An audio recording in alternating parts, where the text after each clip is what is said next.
Kuna nini? Twende, kuna mahojiano. Ya nini? Tumeruhusu maandamano. Maandamano? Naomba twende basi.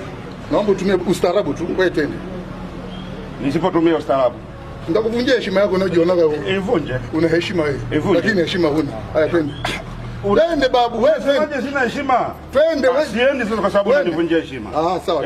Siendi kwa sababu unanivunjia heshima. Unaongea wewe twende. No, wewe usije kuleta. Wewe ni ofisi wa serikali. Wewe twende kistaarabu. No, kistaarabu unakuja kunizalamu. Hata ungempigia simu. Unaniambia mimi sina heshima.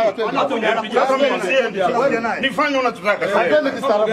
Kistaarabu gani bwana wewe? Unaita mambo gani wewe bwana wewe?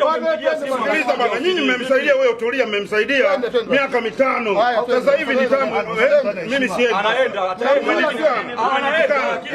Anatukanaje? Hutaki sasa? Niambie. Kwani huwezi Sikiliza.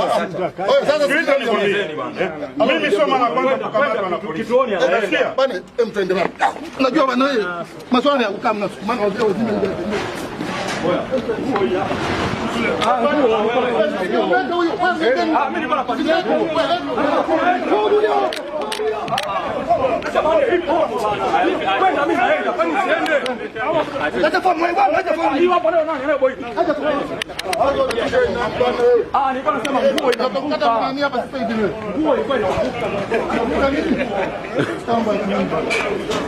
Umekosa ustaarabu hapa. Okay. Umeshane.